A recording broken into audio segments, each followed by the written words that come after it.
playing against He's playing against AI at the moment, the AI at the moment. so that's Yeah. why I don't have that up. Yeah, All right, you guys. Tyra. I was gonna say Just too. Check the challenge page because a lot of our players have put their in-game names on there. So if you're having trouble finding that name, look for the name in the brackets or parentheses there, so that you can find their in-game name.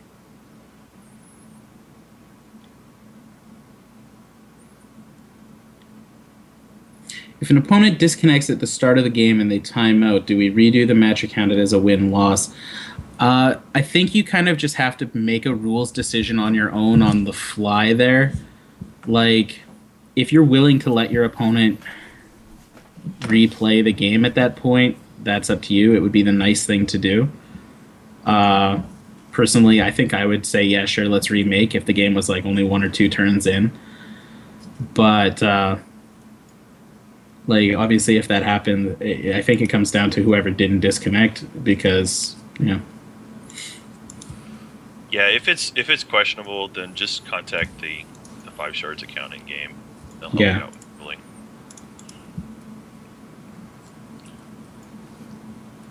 But yeah, we also want to have this be a good tournament, and if it's something where you just think it was just oops, the server died or whatever, then try to be a good sport if you can. Yeah. Okay, so we have Cirouss in game. Would you guys like to go to that? Eh? Nah, Iron Square is going to fire up pretty soon. How far? Yeah, let's fire up Cyrus. We can check Iron Square later.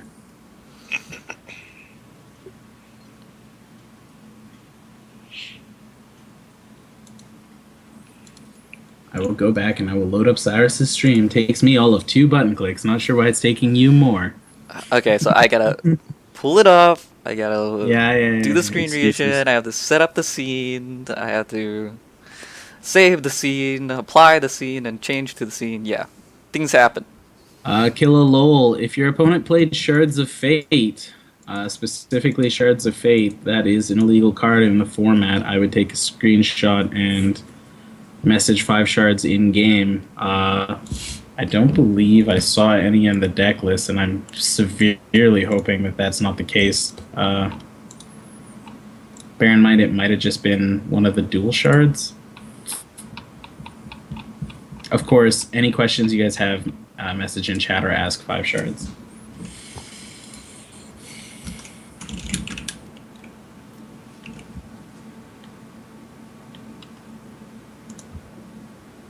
Yeah, you.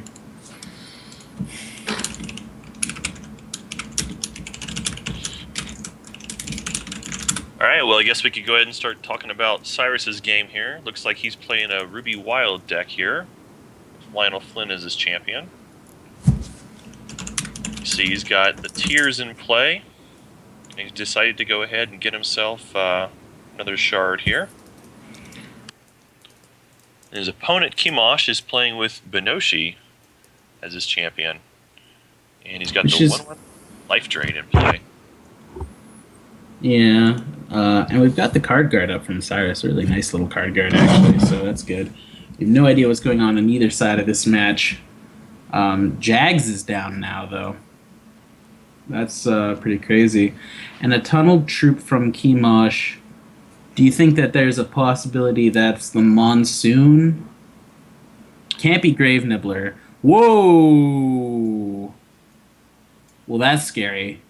I think you guys are behind. Do you guys wanna I'll pause and unpause. How far behind do you think I am? probably about 5 seconds? Whatever. Well, I'm watching the live stream, so that probably would be why I'm 5 seconds behind. Oh, are you watching the 5 shard stream? Yeah. You'd be way behind then. you have to load up Cyrus's stream and watch it, otherwise you're getting the 30-second delay plus another 30-second delay. Alright. So Killipede on board. Looks like Chemosh is just willing to take Jag's damage to the face. Hard to say what Cyrus has on the go here with only 3 resources open. The Killipede, a 1/5 for 4 blood troop, Double Blood Threshold. When it attacks, it has Swift Strike. It always has lethal.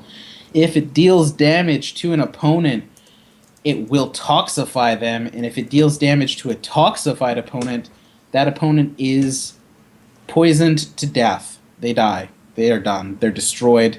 So you can see the first bit of damage comes through, the Killipede toxifies Lionel Flynn, and now a Rekisaur comes down. When that attacks, all troops on Chemosh's side of the field will have Crush. And the way lethal works is if any extra damage can go onto that Killipede here, it will deal 1 point of damage to every blocker, which is enough to kill them. And then all extra damage will crush over onto Cirouss. And if that's even 1 point of damage, that is the end of the game right there. Yeah, really creative use there. I like that. The Crush plus Killipede and the Champion Power, that's really a nice little combo. It all ties together very well. So if Benoshi uses its effect to take Giant Mosquito and sacrifice it and feed it to the Killipede, it will become a 3/7 attacker, and Cirouss needs to have a third blocker here or he will lose to that swing.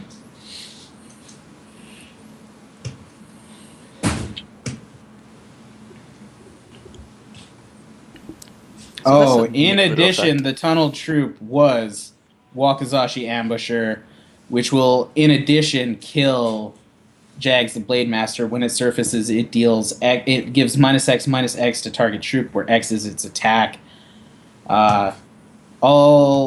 Wow, going to combat here, Chemosh is not using Benoshi's effect.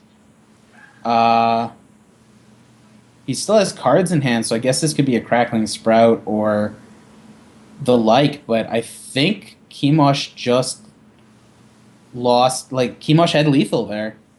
Yeah. Cirouss only has one resource in hand, and there's no single resource Ruby or or Wild Effect that could have. So a little bit of a misplay there from Chemosh, but still very strong board control.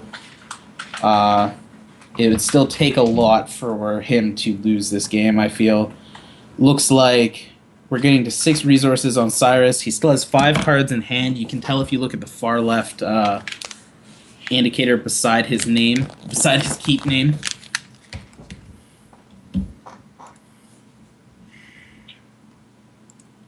He's playing Wild and Ruby. That's a double damage 5/2, so it is possible he could have some tricks here up his sleeve.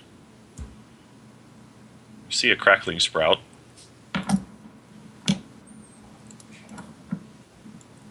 We see a second Crackling Sprout.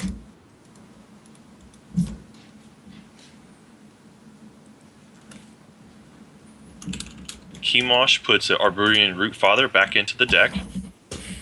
Doing so will reduce its cost permanently by 2 and draw him a card. And Cirouss has the Crackling Bolt for the lethal win. Wow. Got him with Xaxes here. Wow. Not only did he get him with Xaxes, but Chemosh gave up lethal there. Maybe it's just a rules misunderstanding, but once again, I am 100% confident that had Benoshi sacrificed Giant Mosquito or Wakazashi Ambusher onto the Killipede, Cirouss was dead that turn. Yeah, he didn't have enough blockers there. Yep. What happens, just once again to clarify, is that would have brought the Killipede to 3/7, and Cirouss had 2 blockers, and it doesn't matter how much defense those blockers because lethal would deal 1 point of damage to each of them, which is technically enough to kill them. And then that 3rd point of attack would have gone onto Cyrus's face, and that would have hit him in his toxified state, which only really applies in the state that that Chemosh has Crush, which he would have had with his Rekisaur swinging. So I think it's interesting that lethal works that way. I don't know if it's been clearly explained that Um, Yeah, it was 100. It was written like that in the FAQ. in the fact, Uh, but not yep. on the card. So I don't know Um, how. there are a lot of minute details about Oh yeah. lethal that you have to either learn from experience or have read in the FAQ. To be fair, I think the FAQ should have been more prominently displayed, but that's not the case. They didn't let people know about that ahead of time. I'm going to quickly take a short break while they deal with reserves, and I'll be right back. Sounds like a winner here.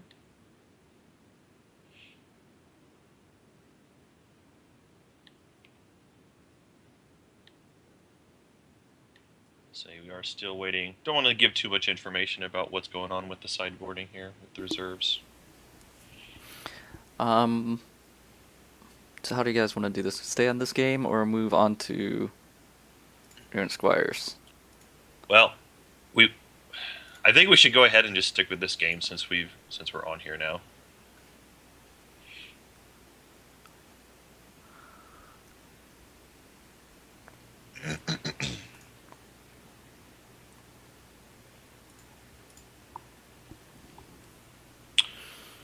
And we can see how this one plays out. Especially because it was a really interesting game to watch.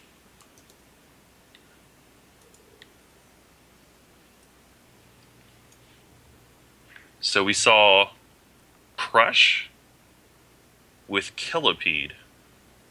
That seems like a really sweet combination together. Killipede has been hyped up, and it has its ways to win. Crush is In this, definitely one of the options, but I don't know how reliable it can be yet.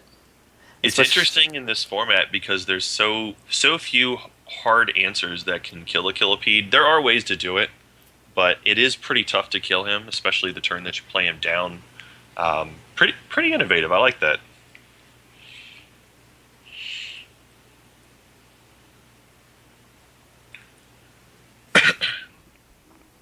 all right, Cyrus Especially should be when you going look into at his the game 2 soon. yeah, when you think about a deck like what Cirouss is playing here, in Ruby and Wild especially, it's really tough to be able to beat Killipede dead on.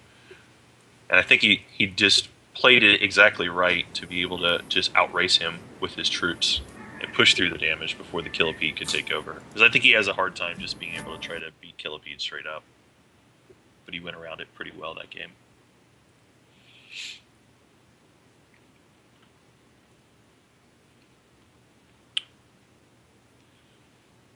Say this deck for Cyrus actually looks fairly similar to the deck he played in the first cup as well. Yeah, probably made a little bit of adjustments to it to fit the format, Yep. and went at it.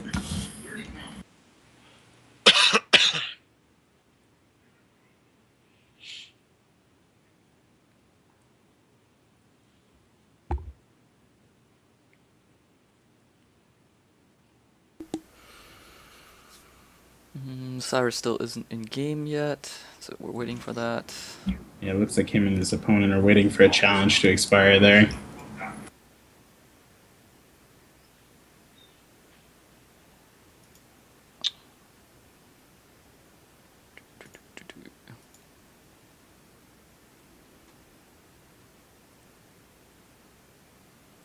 Okay. There we go. And we're starting the next game.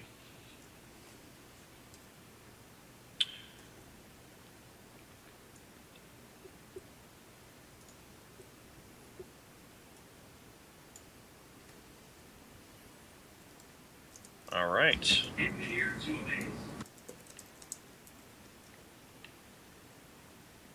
Looks like Cyrus is going to keep his opening hand here. We'll see about Chemosh as well. Looks like he's happy. Instant keep. And Chemosh starts off with the minion of a Yakuzan. Is the 1/1 troop that when it dies will go back into tunneling. Definitely good synergy with his champion that he has. And Cyrus decides to go off with the dual shard. And he's getting a wild here. Passes it back.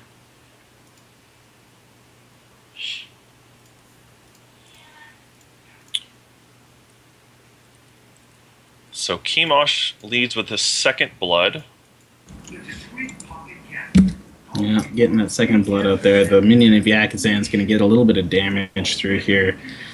1/1 Shinhair Zombie. Whenever it dies, it actually just goes back underground for 2 turns and then pops up with 1 more attack than it had before. So, what are your thoughts on it playing that as a turn 1 as opposed to a turn 2 tunnel? Oh, you always play it turn 1 because you just get more value through swinging through it with 1 attack than you would with 2 attack. Because the way the card works, it gains 1 attack every time it's tunneled. You could technically tunnel it for 2 turns on turn 2, and it would pop up on turn 4 ready to go. But you're missing 2 swings there of 1/1 attack and the chance of trading or anything like that. In addition, can't block. Kind of important here. Also should note that with this particular champion, it makes a lot more sense you just go ahead and run him out there. I mean, you're probably going to end up sacrificing that minion, and you might as well just go ahead and get the damage in now while you can, and you'll just tunnel it again later. Mopa, it's possible you have the buy? If there's a buy. So you just wouldn't see a match at all there. Okay, so we see an unblockable. If he has a shard, the Ritualist from Chemosh's side of the field. So Cirouss has got Reactor Bot. He does go ahead and play a shard to pump up the power on it. Yeah, and now he's facing down 3 damage a turn from his opponent. He's already down a bit, but like as we saw last game, he has ways of answering that kind of situation. Yeah, Cirouss's deck is very explosive. He's got a lot of pumps and tricks. Just decides to go ahead and attack in for 3 and play the Jags here. And again, Jags was a big part of his win in Game 1. He was able to get the double damage on his Master Boss. Let's see if it ends up being a pivotal part of this game as well. So for Chemosh's turn, he does decide to go ahead and use his champion power. Yeah, and now whenever he plays a charge, he will have a 5/3 unblockable Tormented Ritualist. Uses his Crackling Rot to remove Benoshi there. Not to remove Benoshi, to remove Jags. Gains another charge that gains another power on the Tormented Ritualist. I'm not sure if playing it there was right or wrong. Obviously Cirouss can't respond with 0 resources in hand, so that might have been the time to do it, but he loses out on a charge activation. But he does have 2 tunneled troops. Yep, and we know one of those is the minion, and the other one we're not sure which one it is yet, but it has 2 tunnel troops, and we know it was a blood tunneler. Cirouss, of course, plays Crackling Bolt, gets a charge, his Reactor Bot becomes a 3/3, and he removes the fairly scary Tormented Ritualist. Yep, and attacks in for 3 himself, but it looks like he did miss his shard that time. Yeah, here comes the Wakizashi Ambusher, which is a little more powerful because the Shinhair have died while it was underground. It's a 4/3 as opposed to a 2/1.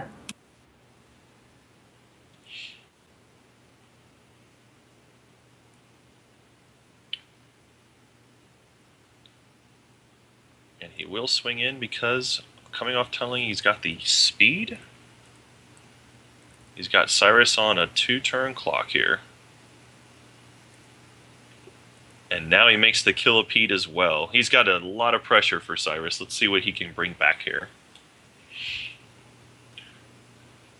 I feel like without having a troop in play, Cirouss is probably in some big trouble here. Even if he does have a troop he can play this turn, I'm not sure he can outrace at this point, because Chemosh is still at 14 life. Yeah, it's possible.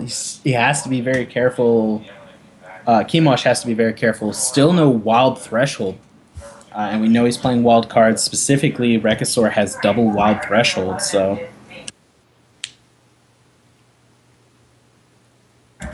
another Jags. There's the start to the comeback, really. The minion of Yakuzan's popping up next turn, and Chemosh is going to be swinging for 7 with little reason to worry about recursion. If he has another Crackling Rot in hand, I can't imagine this is anything but a home run. Or if he has another troop here, He's going to possibly. throw that Arborian Rootfather back in to draw a card.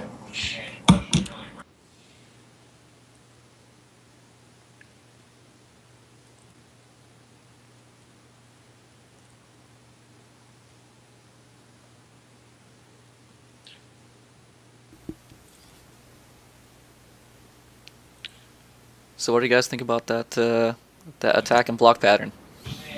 Well, Looks like- it's a solid attack from Chemosh. Cirouss has to block there, and for some reason he's not worried about being toxified. I guess he just wants to remove a troop. He's banking on being able to block the Killipede to remove it in some way next turn. Yeah, here comes a Wrathwood Master Moss. That'll not do anything, really, here on the board. It will... Cirouss has to be able to block that Killipede once again, and there's a good chance that what he'll do here is block the Killipede, take 2 damage from the minion of Yakuzan, and then have something to do with the Wrathwood next turn. Yeah, I agree with Cyrus's block there. He has to. Unfortunately, he's taken so much damage. He's in danger of both the Killipede and just regular damage here. Although I do think it's interesting that he went ahead and used the champion power on the Master Moss now. So interesting, Chemosh does not attack in with the minion of Yakuzan here. He just wants to go ahead and kill off the Master Moss with the Killipede. I think I agree with Cyrus's decision to do that. He was thinking that if his opponent played another shard or get another charge, then he was able to bump up the Killipede out of range of his Master Moth. Yeah, well, it was already kind of out of range here. The issue is that the Killipede gains Swift Strike when it attacks. Right. Cirouss is pushing for lethal soon. Minion of Yakuzan was left behind last turn by Chemosh. No reason to do that. It can't block. So Boulder Toss from Cirouss. Even the Master Mossling gets its 5 damage thrown at the Killipede, which kills it. Now the Mossling can swing, and because it's dealt damage, it will revert back to a Wrathwood Master Moss. Mentor of Oakhenge comes down. Cirouss all of a sudden looking back in this game. Boulder Toss, an extremely powerful card, helps answer these situations. Chemosh, of course, could have had 2 extra damage on Cirouss, leaving him at 3 had he swung with the minion of Yakuzan, because I believe the turn would have played out exactly the same no matter what. So we'll see what happens. Looks like he's sacrificing the Tormented Ritualist to bump up the minion of Yakuzan here. And he's going to swing in. Could be a Crackling Just gets wild too, yeah. Whoa! And plays the Crackling Sprout before blockers. This is kind of just like a hey, I gotcha. 5 damage goes through on top of the blocker. Nothing Cirouss can do. He's out of resources. He almost pulled it back, but that's how it goes. Going to game 3, can Cirouss pull back game 3 after squeaking out of game 1? Honestly, kind of in a weird situation altogether. I don't really think that... Like, game 1 was all Chemosh all day with a lucky comeback, really. So we'll see what happens now. Which is not to take away from Cirouss, but I mean, it was clear that his opponent misplayed there. Not that... You follow me. You follow me. Yeah, it's not Cirouss didn't do it. You're right. Unfortunately, he just it's a little surprising that he didn't know that. Maybe he was working on it with the team or something, but who knows? But yeah, Cirouss definitely played the first game as well as possible to steal the win on that one, and it looked like he was maybe going to steal that second one as well too. But Chemosh got the wild in time to be able to play his pump spell and take the win. What was Cyrus trying to call this? Salad shooter. Salad shooter, was that it? Salad shooter? Yeah. That's what he was in his... Yeah, that was his last deck. This is not actually the same deck. It's very similar, but... It is similar. Yeah. It wasn't quite what he was going for in the long run, I don't think. Uh, we'll see. We'll see. We'll see. We'll see. We'll see. We'll see. Few comments in the chat here. If you have bugs that are causing problems in the game, go ahead and contact the in-game account 5 Shards. We have judges who can help you out with any kind of problems you have, and try to take screenshots if you see something that is very unusual. Can you lose round 2 and still manage top 8? Did you win round 1? Because yes, in that case.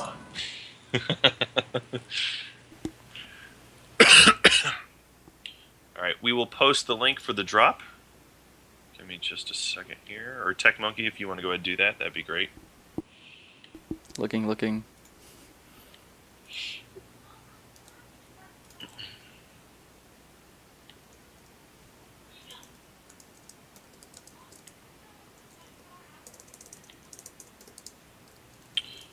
Alright, and we're starting game 3 now. Alright, Cyrus does choose to play first here, because he lost the last one. Yeah, I mean, being on the play here is a big deal for him. This might be the first time that he's been on the play. So that's kind of important to take a look at. We didn't get to see the very, very, very beginning of Game 1 because Technophy couldn't set things up quick enough. He was really indecisive about what match to watch. So yeah, the shard comes down from Cyrus, and the shard comes down from Chemosh. Again, incredibly strong opening plays. I think if you didn't have a shard on turn 1, it would be a very weak opening play. You don't say, Penta. You don't say.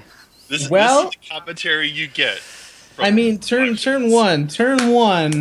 This is what we see. Gotta wonder if Cyrus is going to follow this up with he's got a second Ruby, so it's not going to be the Mentor of Okenge. Gotta wonder if he's got that Jags ready and willing to go.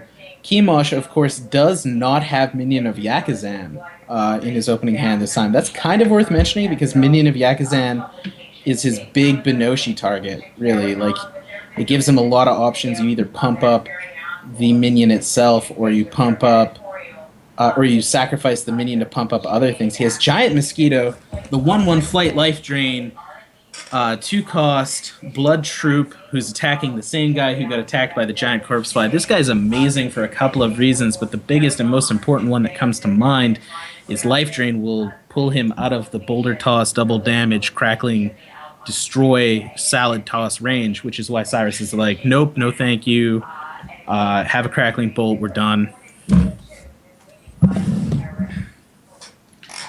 To which Chemosh responds, well, here's a Tormented Ritualist, which is just another good troop. I don't care.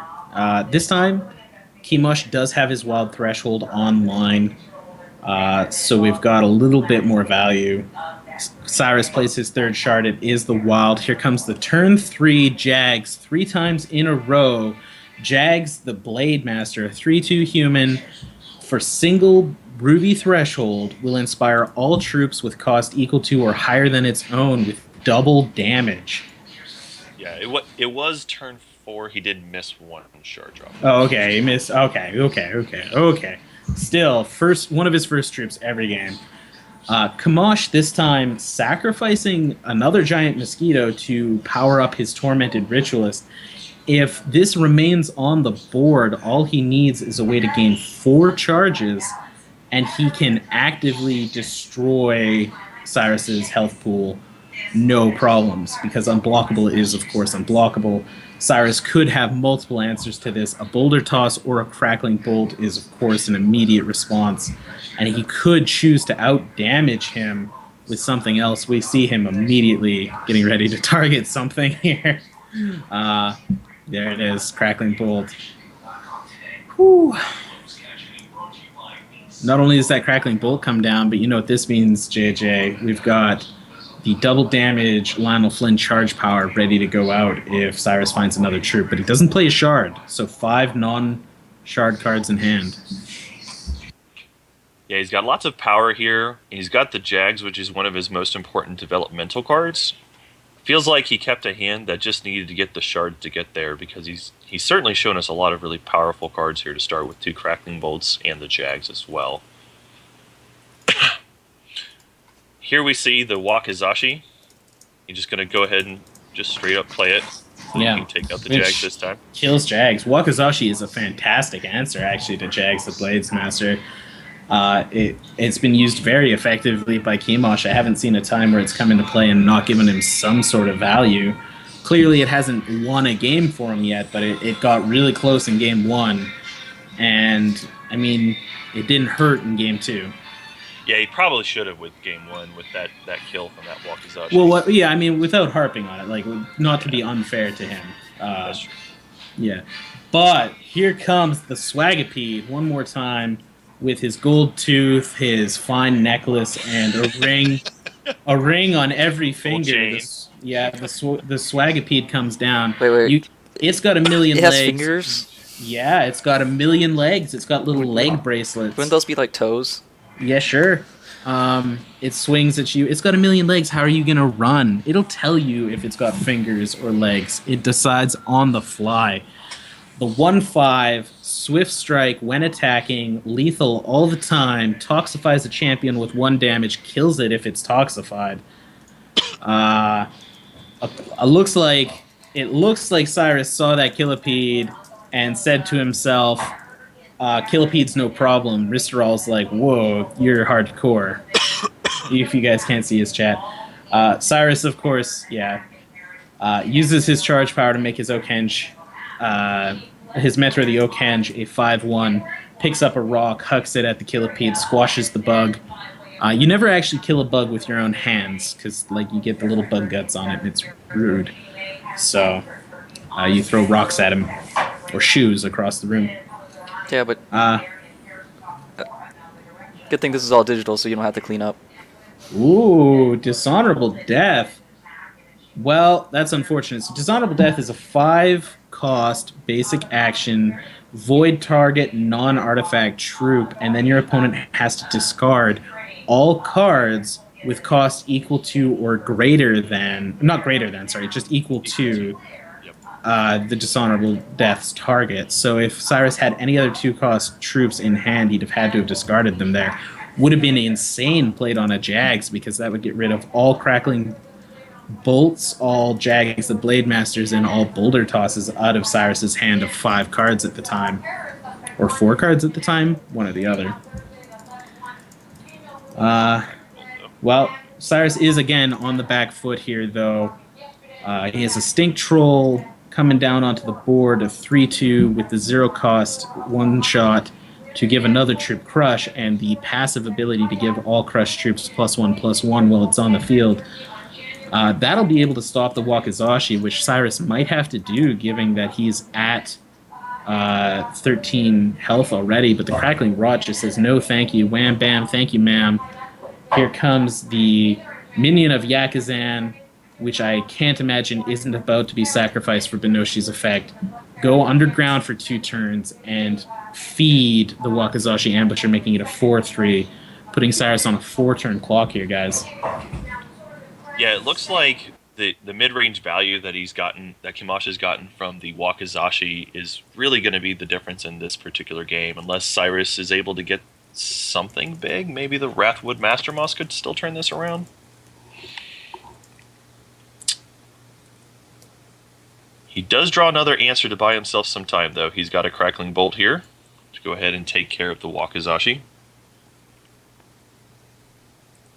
And it's back to Chemosh with just the Yakuzan tunneled underground. Yeah, that's unfortunately like a really back end, a really back foot play, in my opinion. Like, that's just showing that he's got no other answer if he's scared of that Wakizashi, because the Minion of Yakuzan is going to rise and it's going to be ready.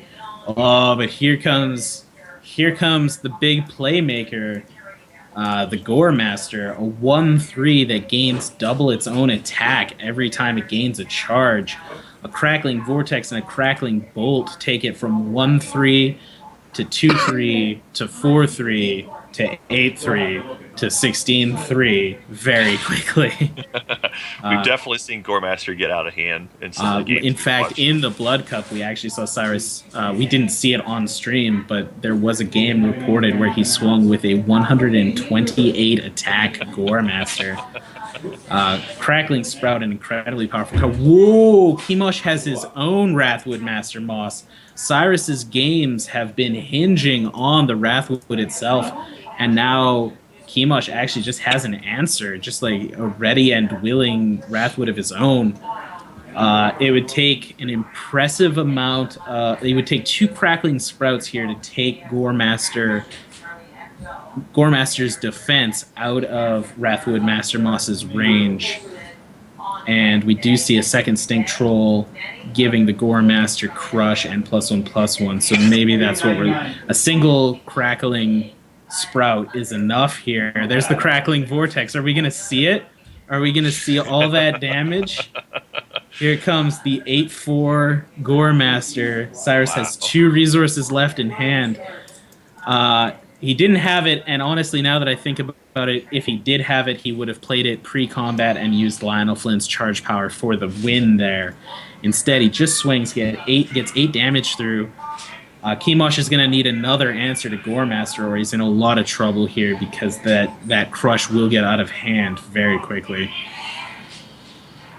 He's swinging with both. An adventurous play. Obviously, he's going to swing with the minion. It has no fear. I guess he can swing because it's lethal. We're not sure if he has Crackling Sprout. This might be it. What does he have? Crackling Sprout and Crackling Rot in response will get it. Crackling Sprout on its own is still not quite enough. That's 5 damage total so far.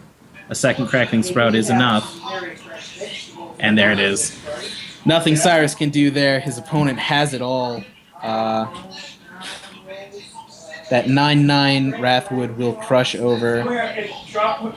Cirouss, being the good guy he is, says good games. Not much you can do there. Is there another game going on that we can pan over to for the rest of the round, Tech Monkey, or are we going to be stuck watching nothing because you can't find anything once again? Looking. Hey, don't blame me. But I did. What are you going to do about it? I noticed you didn't put a second cup on the other side of this field either, so if you could get on that. Stop making cups out of nowhere. I'm not making cups out of nowhere. I'm forging them out of the diamonds that fell onto Entrath 2,300 years ago from the comet Hex and exploded around our planet, infusing it with the magic of those 3 very powerful gems and altering the natural powers of Entrath itself. Thank you very much.